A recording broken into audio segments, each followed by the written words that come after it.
Merry Christmas and Happy Holidays from CDG. Today we are going to be discussing in this episode of the CDG BizCast how business owners can provide stellar customer service during the busiest time of the year. Please welcome our wonderful panel, Dana, Justin, Sarah, and Lauren. The holiday season is the busiest shopping season of the year. This is when it is of utmost importance to ensure that all of your customers are beyond satisfied and all of their needs are getting taken care of, and that they are leaving your store with a smile on their face, ready to leave you a 5-star review. During the holidays, things are a lot more hectic because you can expect to see more traffic to your website, more foot traffic in your storefront, and an overall increase in the number of people that you need to serve. And it can be frustrating at times, which is the honest truth right there. It's important to remember that you will run into a customer who is frustrated, one who needs serious help, and you need to be able to have the ability to jump in and serve every single customer that comes your way. Last week we did a podcast talking about the importance of making sure that your website was ready to handle all these customers and that your digital marketing is targeting them appropriately. Now this week we are going to be talking about how to make sure that you are serving your customers properly and that you are making them happy and that everything is going perfectly well within your customer service department. We want to make sure that while you're handling an influx of customers this holiday season, none of them are being overlooked, all their concerns are being addressed, and that they are leaving your store satisfied and ready to return to give you some more business later. Keep in mind that this is the opportunity to create repeat customers not only for the holiday season but also year-round. If they are beyond satisfied with the service that you gave them during the holidays as well as with their purchases that they made, guess what? They're going to come back and give you repeat business throughout the year whenever they need something else. Great customer service is one of the most important, if not the most important part of running a retail operation during the holidays. So it's important to make sure that you're able to serve your customers properly and build up your brand's reputation. The better you are at serving your customers and the more satisfied they are, the better it is for your brand. It builds up brand reputation. Starting with Black Friday, which basically begins Thanksgiving evening and lasting all the way till the very last after New Year's sale is held, you're going to see a lot more business than usual, a lot more traffic to both your website and your storefront, as I previously mentioned. So it's important to make sure that your customer service quality does not deteriorate due to inability to handle more customers than usual. This can make or break your holiday season success. Based on the approach that you're taking, this will determine how well your customers will be served. We're going to cover 10 best practices to help you deliver some top-notch customer service, and this will help you survive the hectic holiday season. It's important to remember when the holidays are and when do they end. Once Christmas is over, December 26th is not the end of the holiday season. The holiday season ends, well, technically the holiday season ends January 2nd, the day after New Year's, but in the business world, the holiday season is not over until you hold your very last after New Year's sale. Whenever your final sale after New Year's is held, that is when the holiday season is officially over in the business world. Previously, we've talked about when the holiday season begins in the business world. The holiday season begins as early as September. That's when you should be preparing. So if you're not prepared already for the holidays, you're already too late. You're already late in the game and all your competitors are ahead of you. They're already serving customers and making sales like crazy. So if you've waited till now to get your holiday season marketing campaign started and your customer service plan in effect, you're already too late. Your customers are already eating you up. But for those of you who are ready for the holidays and they just want to ensure that their customer service is top-notch, this is the podcast episode for you. This is the BizCast episode that you need to listen to. So with that being said, the first thing that we're going to discuss is prioritizing your customers' needs based on personas. So let me explain what that means. A persona is a fictional character that represents who your ideal customer is. The best way to determine a persona is to take out a piece of paper, give it a fictional name, decide on who he or she is going to be. Are you going after people of a certain income, of a certain gender, of a certain lifestyle? When do they like to shop? What products are they looking for? What areas of town do they live in? What are their preferred methods of shopping? Customer behaviors, I should say. You need to think about all this stuff and then think about how many of these customers come to your store every year. Look back on data from last year. You're going to want to prioritize your customer's needs based on your ideal customer. So, for example, if your ideal customer happens to be a busy parent who prefers to do all their shopping online, they don't want to leave the house, they want to be able to take care of their kids but still shop, then you're going to want to make sure that all of your online shoppers are prioritized first. So make sure that you have it easy for them to contact you if they have questions about their purchases or if they have general inquiries. We're going to talk more about having a good FAQ section later, but make sure that it is easy for customers within your target audience to be able to contact you. Make sure that it is easy, that your website or your customer service hotline is ready and available for them to contact you. Make sure that they don't have to go through too much trouble to try to speak to you. We all know that when it comes to making calls, many people, including myself, hate the endless voice prompts. Press 1 for this, press 2 for this. And then you start to wonder after pushing that button at least 3 or 5 times, when are they going to connect you to an actual live person that will actually address your needs and get you taken care of. So prioritize your customers' needs based on your persona. Who are you targeting? What is the best way for them to contact you and for you to solve their issues? Make sure you understand things such as online behavior. So what do they do when they browse your website? What sections of the website are they browsing? Look at their shopping patterns. What products do they usually buy? What are they interested in? Is there an ongoing problem that your customers face? These are all things that'll help you prioritize this specific set of customers' needs. Once you know what their needs are and what their interests are, this will give you a better idea of how to solve them. This will help you see the bigger picture on how to take care of them should one of these problems come your way.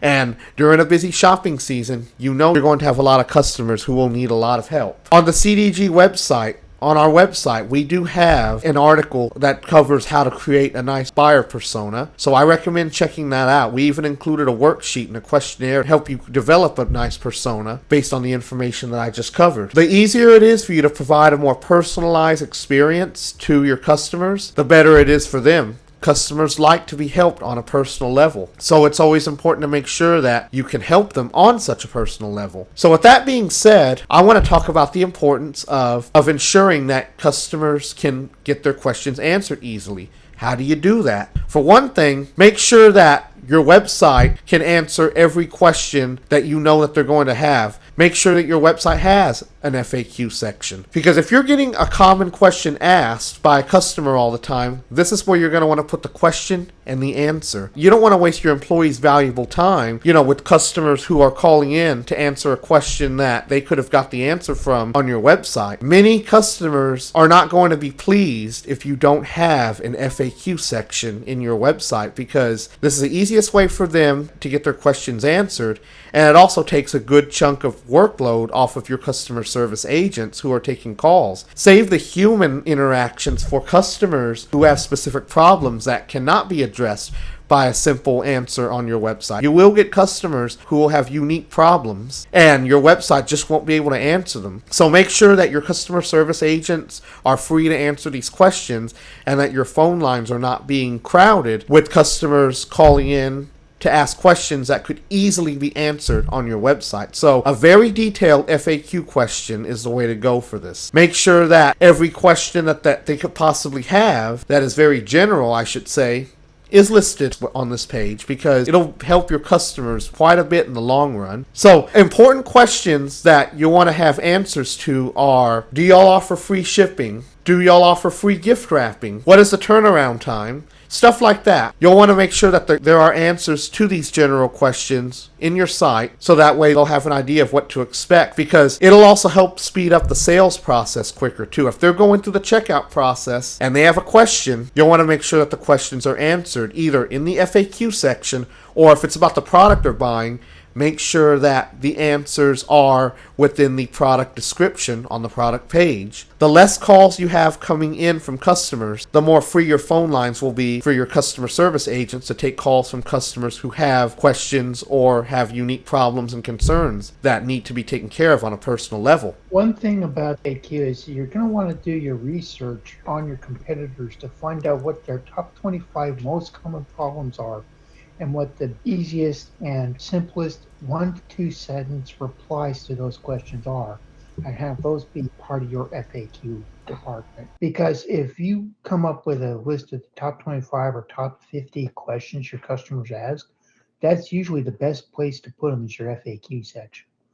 Also, another great thing to put in the FAQ section is your company's privacy practices policy hyperlink and your terms of service for your website and company as they relate to how you use customer data. Yes, very true. That also goes for your shipping policies and return policies as well, too. That should also be outlined in the FAQ section, or if not, in a customer service page. I agree. And one of the things that I find about most customer service agents is that I've already tried the steps into self-help diagnostic tools before I call customer service with my more unique problem so that I can explain to them what steps I've done to attempt to correct the problem on my own using the FAQ section so that if the training manual needs to be updated within the company, that they can actually get it done when and if they have to escalate it further up the chain of command.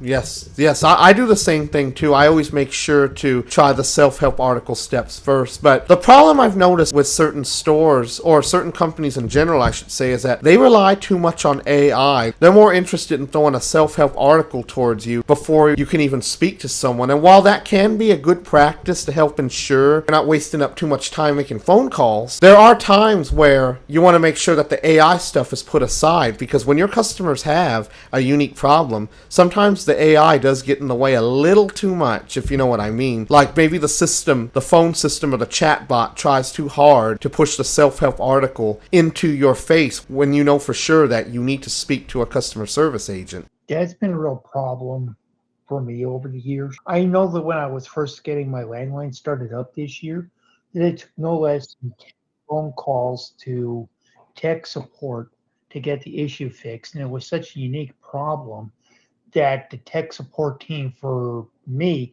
actually had to call their tech support, and they actually had to add a couple of chapters to the tech support manual for the tech support that talks to the customers, not the tech support team. They have to escalate it to when the regular tech support can't fix it. Sometimes that happens. Sometimes there is that case where your unique problem ends up being a game changer for the entire team, for the entire industry. They learn something new, and then they have to revise accordingly their strategies and update all their product manuals. Sometimes that does happen, yes. I find that it's very helpful when they actually do that to let your customer know if you need to put them on a brief 2 or 3 minute hold while they're looking at something in your account or whatever, so that you know they're trying to resolve the issue on their end without having to make the customer do anything further because they're trying to make sure the customer's happy. I've been very impressed with certain companies that will not only quote me the price, but they make sure that when they quote me that price, that they include any applicable taxes in the price so that I know the final total I will pay when I hand over my payment method to them. Right. Yeah, that's important too. I can't stress the importance enough of making sure that taxes and other additional fees are up front, because for some customers it can be a turnoff when they go to their carts to check out and they see that taxes and shipping fees have increased their total quite a bit. So it's important to be upfront about that stuff. And also, if you offer free shipping, for example, make sure that you're upfront about that on the website and that it's in a place where people can see it, like in a message bar at the top or something like that. Yeah, and free shipping is something that I find to be something of an oxymoron, especially in the retail business or fast food delivery business, because you have to increase the price that you pay for the goods themselves in order to cover the cost of shipping on the free shipping scenario. That's something that not enough consumers understand, in my opinion. That's true, actually. In fact, I had somebody come up to me a few months ago asking me about that. She sold a variety of different products. I told her there are two routes you can go about this. You can either mark up your prices to include shipping, or you can just simply charge the customer for the shipping. Those are really your only two avenues of doing that. It's either mark up the price and just bundle it all in one cost, bundle it up into one price, or just forget about using the words free shipping and charge it as a separate fee. The average consumer does not understand that, but people in the business world, especially in the world of marketing, understand that very well. And that's especially true if you run a store, if you're in the retail world. Yeah, and I myself prefer when companies actually list the shipping price separately from the price of the item, Mm-hmm. because that shows they're willing to show me just how much it's going to cost to ship the item from the warehouse or storage facility that is holding the item for sale to the destination address of the buyer instead of using the free shipping. Right. It's okay to offer them a discount on the shipping around the holidays, I believe. But I think that if you're going to be totally transparent, what you should do is say that I don't do free shipping because, and then have a disclaimer that you don't want to unfairly mark up the prices to cover the cost of shipping. Right. I mean, reasonable markup, there's nothing wrong with that. But if it's a very large markup, yeah, I see what you mean. If you have to mark up your prices quite a bit, it does look unattractive in the eyes of the customers, and they don't want to deal with that. During the holidays, customers are looking for the best possible deals they can get. They're going to be browsing your online store, and then they're going to be browsing several other online stores, and then they're going to buy from whoever has the best deals, whoever has the best value, and whoever's offering the best discounts and coupons. So that's one thing that's important to remember. Yes, and one thing that turns me into a repeat customer of the places that I frequent as a consumer myself is places that do what I call fair pricing transparency. They charge me a fair price and they make sure that I am aware that taxes and shipping are going to be a separate fee and how much those fees are separate from the item that I've paid for. Sometimes they're not the cheapest on the item itself. Sometimes they are a little cheaper, but often the cost of shipping, if it's built separate from the item, can actually be a better deal because when you do not bundle in the price of the shipping with the item itself, you can give them options for shipping speed, shipping priority, and carrier. Whereas if you do bundle the shipping in with the cost of the item themselves, you reduce their option for that, and that can frustrate some consumers. Yeah, I mean, I've actually been frustrated myself because of that. I don't like it when sellers are not upfront about shipping costs and they wait until you get to checkout to see how much your shipping is. The best thing to do is have a shipping calculator on the product page. eBay does this too. It'll ask you for your zip code and it'll give you some options, and you get to pick which one you would like to go with. It gives you the rates for each shipping class and which carrier you want to go with, whether it be USPS, UPS, FedEx. That's one good thing about the web app known as Mercari, another online merchant for independent sellers to sell things on Mercari. They actually have what they call the flat rate shipping label that you can charge your customers for, which it is just a standard default size. And if you need to ask them for an additional or different label, you can go through the customer service to authorize the differential, especially if you're going to do a discounted bundle. If the buyer is wanting several things that you're selling. And that's another thing I wanted to mention too. When it comes to buying items in bulk, it's important to make sure that customers have the ability to do that flawlessly without having to call in to get the discount. Make sure that the website itself has the ability to be able to charge for bulk discounts. There are ways you can do this using the WooCommerce plugin for WordPress, but in general, when you're offering discounts based on quantity, you want to make sure that customers can get them automatically when they check out and that they shouldn't have to call in or visit your storefront to do it, because that just creates more of a hassle for them. They want to be able to go in, buy what they want, get that discounted rate, and move on with their day. They don't have time to make phone calls or to come visit you at your store to get this discount. Make sure that the process is flawless. Which goes back to you've got an excellent customer service team at your disposal for your website maintenance. Yes, that's right. An excellent customer service team who is ready to take calls and is ready to answer every question and address every concern that every customer that calls in may have. And there has been a time where I've been dealing myself as a consumer with a specific web page that I had purchased a couple Christmas gifts on. Customer service is really very crucial, especially around the holiday time, to actually pay attention to you don't have an actual customer service phone number, but you have a support team email for the company. It's very crucial that you pay attention to what your customer is asking you in the email that they send off. because I personally had an issue with customer service support team a number of years ago. Forgot which company it was, but that's irrelevant right now. The fact of the matter is that I was going back and forth with this particular customer service company, and this representative just was not understanding my question.